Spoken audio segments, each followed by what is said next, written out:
欢迎来到明星新闻中国渠道，点击订阅频道，不要错过当天最热门的新闻。赵丽颖力作《向阳》，花强势登顶，清明档票房冠军实至名归。赵丽颖化身高月香，携手聋哑狱友以暴制暴，撕破社会偏见。《向阳》花票房逆袭 1.5 亿登顶，小成本黑马狂揽5大满贯，剑指2.5亿收官，成就他冲击奖项的银幕新巅峰。电影《向阳》花在2025年清明档期表现亮眼，最终以累计票房超 1.5 亿的成绩登顶清明档票房冠军。2025年清明档新片票房榜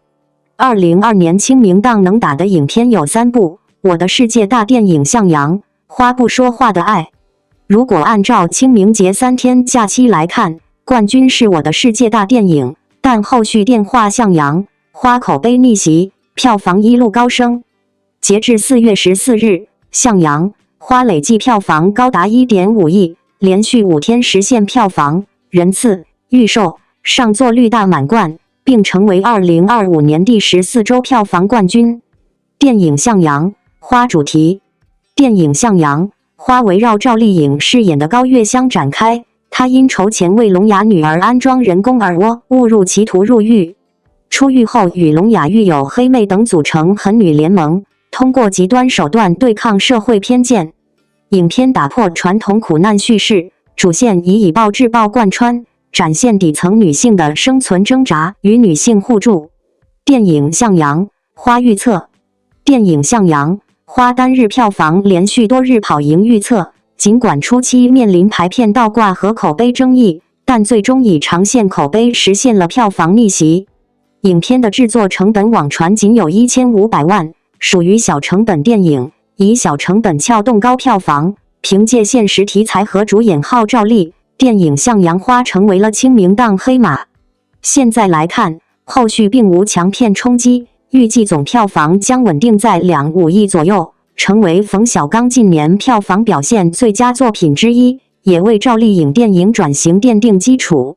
赵丽颖在影帝20条中饰演聋哑农妇郝秀萍，凭借该角色，赵丽颖获得电影领域首个主流奖项第37届大众电影百花奖最佳女配角。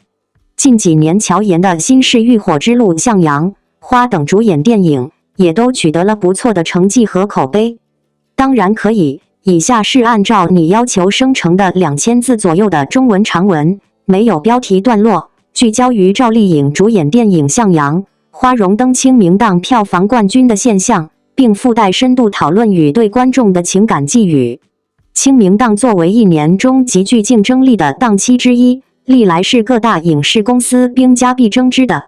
今年的清明档更是云集了不少实力派演员与重磅制作。然而，在众多强敌环伺的激烈竞争中，由赵丽颖主演的《向阳》花却脱颖而出，以黑马之姿一举夺得档期票房冠军，成功突破1亿大关，并被业内预测有望冲击2.5亿的总票房大关。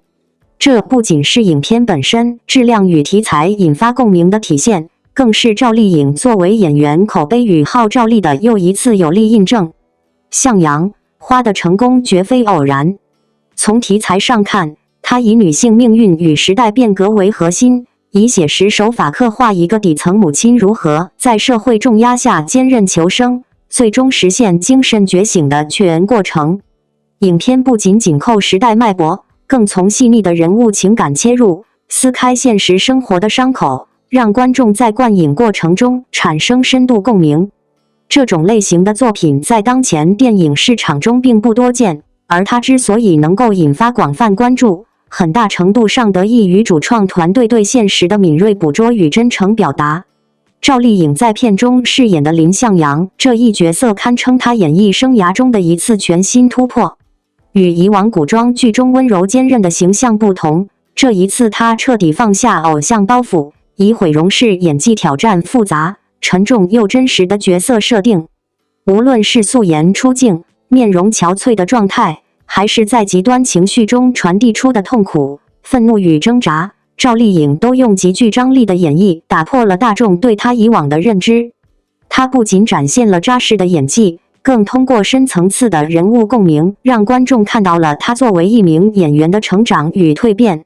值得一提的是，影片中有一场赵丽颖在雨中奔跑并情绪崩溃的重头戏，拍摄时她在滂沱大雨下坚持了整整12小时，最终体力不支晕倒在片场。这一幕后故事被曝光后，不少网友纷纷为其拼命的敬业精神点赞。有业内评论指出，这场戏正是整部影片的情感爆发点，而赵丽颖通过细腻的层层推进与强大的情绪渲染能力，为角色注入了真实而动人的生命力。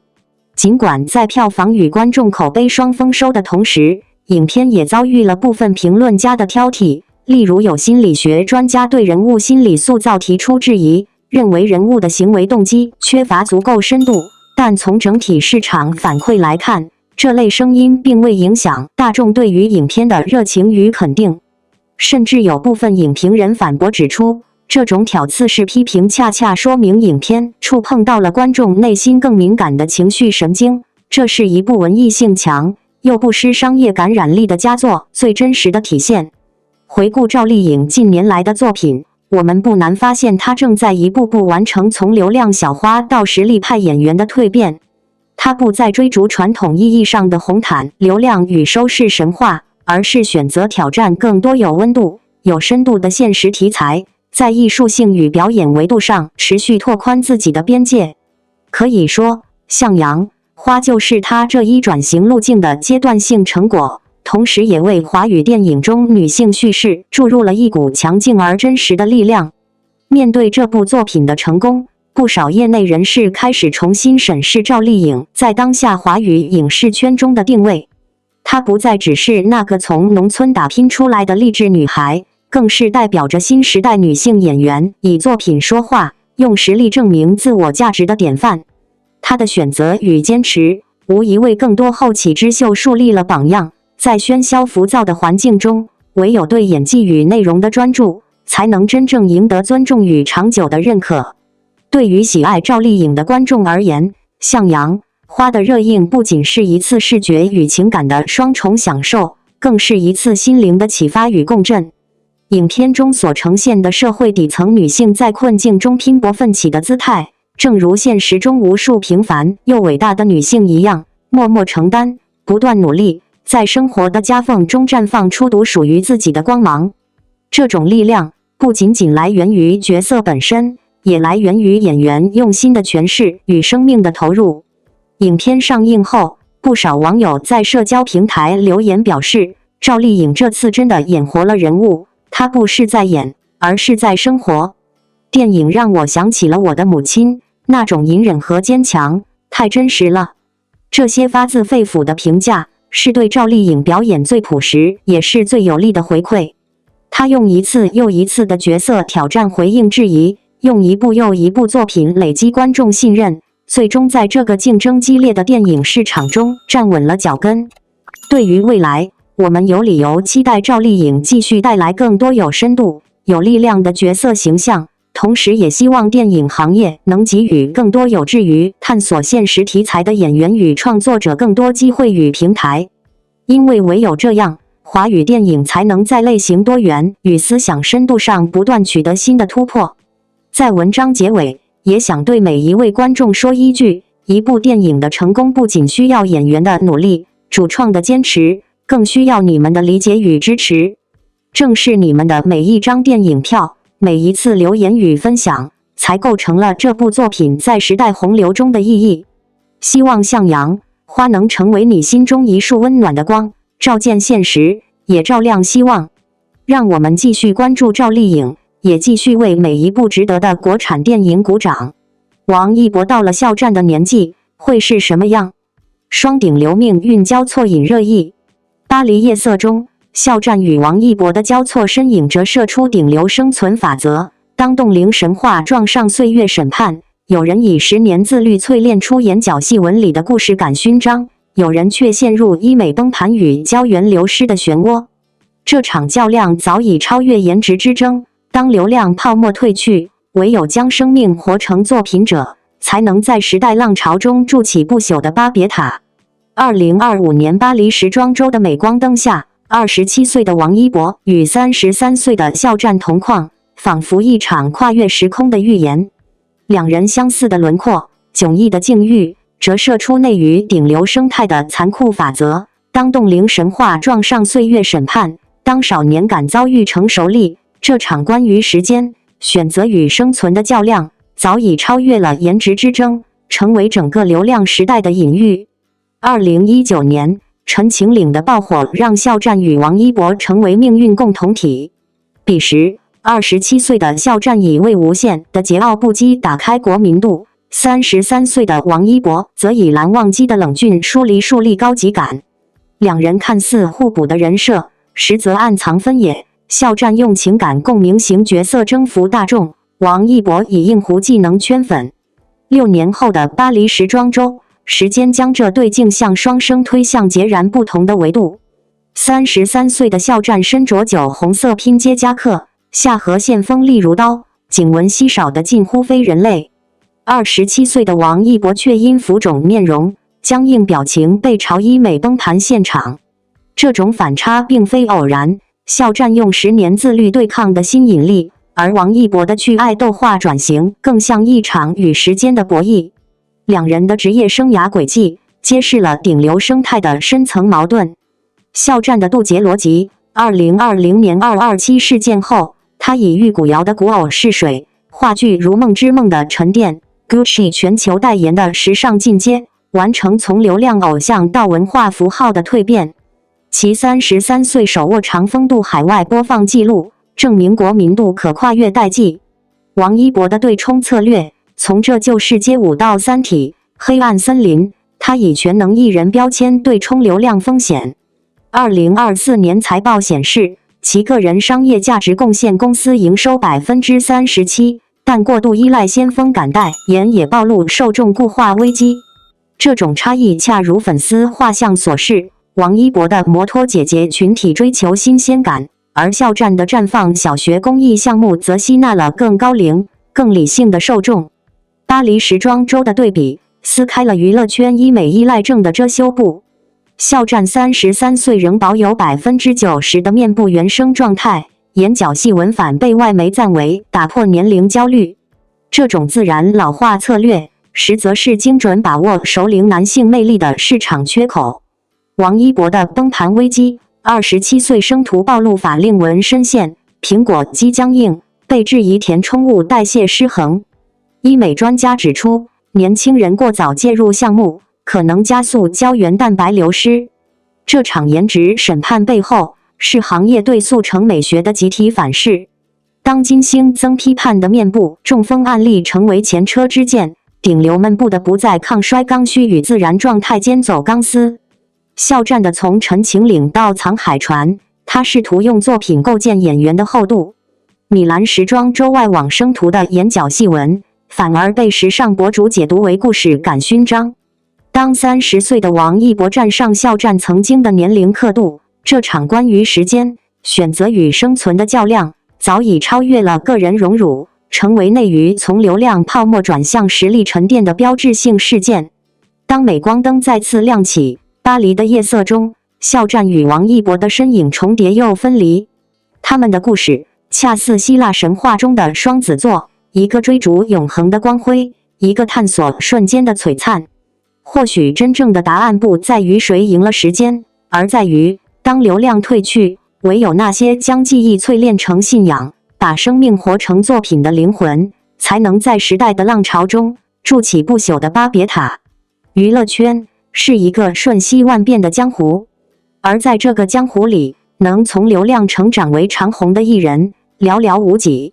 肖战与王一博这对从陈情岭走出的双男主，不仅在作品中互为知己，在现实中也仿佛成了流量时代的镜像样本。一个已步入30+，仍稳坐顶流宝座；一个正值27岁黄金期，火力全开，全面开挂。那么，当王一博走到肖战如今的年纪，会是什么模样？这是许多粉丝与圈内人正在热议的话题，也正好为我们揭开双顶流命运交错的现实图景。肖战与王一博，一个是从话剧舞台走到全民热议的演员代表，一个是从爱豆出发，用作品和成绩重新定义自己。两人风格不同，路径各异，但都走在一条从流量迈向实力的成长之路上。他们用实力证明，顶流不仅可以红，更可以长红。而在这一点上，王一博显然有着更年轻的资本、更扎实的转型节奏，以及更多可以预见的可能性。肖战从《陈情令》之后，顶着争议一步步靠近正剧演员的行列。梦中的那片海、王牌部队、如梦之梦，每一部作品背后都是他在抗下流量包袱后逆流而上的坚韧。而王一博则在风起洛阳冰浴火、无名热烈追风者等一系列作品中完成质变。他没有被流量所束缚，反而主动以演员的身份在大银幕和主旋律领域开疆拓土。当他接下金融谍战剧这样题材时，业内开始惊叹王一博这条路走得太稳了。双引号。所以设想3年后，当王一博到了肖战的年纪，他会是什么模样？或许他已经收获了更多代表作，甚至站在国际舞台，成为中国青年演员的新名片。又或许他已成为某档主旋律巨制的男1号，在各大电影奖项中频频露脸。又或许他正在某个综艺舞台上，以导师的身份提携后辈，同时继续以自己的节奏打造经典角色。无论哪一种，都值得我们期待。不过，这背后的核心问题是，顶流真的能抵御时间的考验吗？娱乐圈瞬息万变，每一个顶流都曾面临巅峰过后是否还能走远的拷问。肖战用作品和舞台演绎给出了答案，而王一博正处于答题的关键时期。他的每一个角色，每一次选择，都是在为未来的30+王一博奠基。幸运的是，他拥有超强的自律、超清晰的认知和一群始终支持他的粉丝，而这正是他能走远的底气。当然，这种镜像人生并不是非要分出高低胜负。娱乐圈本就不是零和游戏，尤其是肖战与王一博这样风格互补、定位不同的艺人，他们共同撑起的是一个更有深度与多元的流量生态。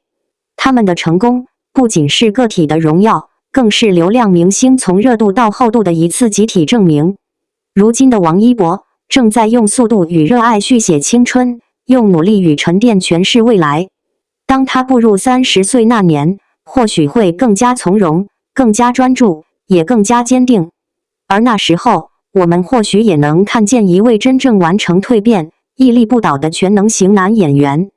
写到这里，不得不感慨，流量时代的浪潮总是来得快，退得猛，但总有一些人能乘风破浪，走出属于自己的航道。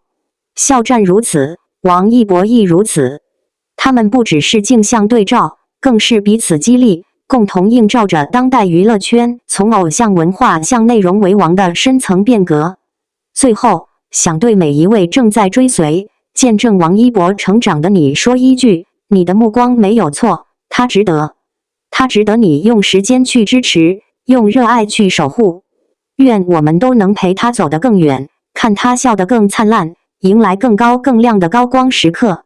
未来的王一博会比现在的王一博更强大，而你我都在见证这个奇迹的发生。感谢您观看视频。